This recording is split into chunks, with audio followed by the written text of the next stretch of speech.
A judge has essentially struck down the defense in a high-profile murder case before the trial even begins. In 2017, someone murdered two young teenagers, Abby Williams and Libby German, in Delphi, Indiana. It took years for police to develop a suspect, but since October of 2022, Richard Allen has been in custody and charged with the murders. Allen's defense team has always said that someone else did it and that they have evidence to prove it. But as Bob Siegel reports, the judge says that a jury will not be able to hear that argument. While Richard Allen has been behind bars awaiting trial for nearly 2 years, his attorneys have been crafting his defense.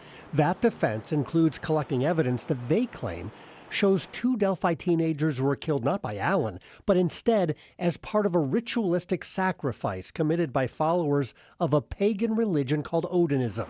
Today, Judge Frances Gull delivered a blow to that defense strategy. She granted a motion by the prosecutor that prohibits Allen's defense team from introducing any evidence that the girls' murders were linked to Odinism or a ritualistic sacrifice. And the judge said the defense cannot mention any of the 9 people they've developed as possible alternate suspects. Judge Gull wrote, "The court finds the defense has failed to produce admissible evidence demonstrating a nexus between Odinism, cult or ritualistic killing, the alternate suspects, and the murders." She went on to say the court will not permit the evidence submitted by the defense, as the value of such evidence is greatly outweighed by confusion of the issues and its potential to mislead the jury. It's hard for me to wrap my head around that.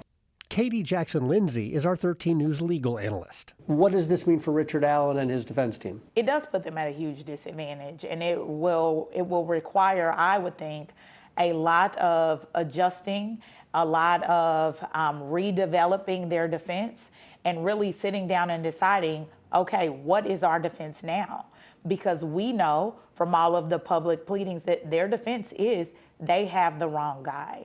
Jackson-Lindsay says she's surprised by the judge's latest ruling, especially because at a recent hearing, we saw evidence showing even Indiana State Police looked into Odinism as they investigated the Delphi murders.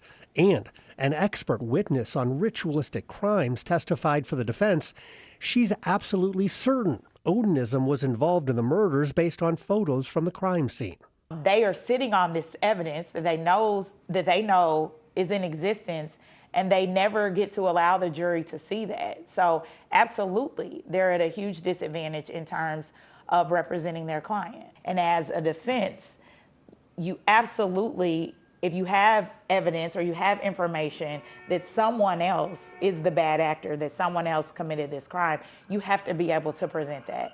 So this ruling absolutely undercuts the opportunity to do that, and it's just not something that you see happen often.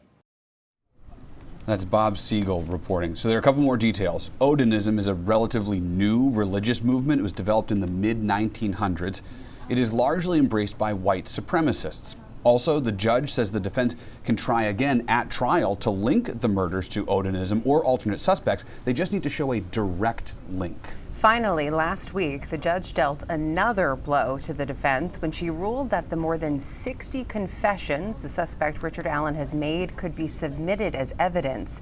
The defense wanted them dismissed, saying he was mentally unwell and that the confessions which he made to family members, prison guards, other inmates, the warden, and a prison psychologist were made involuntarily. But the judge ruled that the evidence the defense submitted was unconvincing. A lot there to unpack.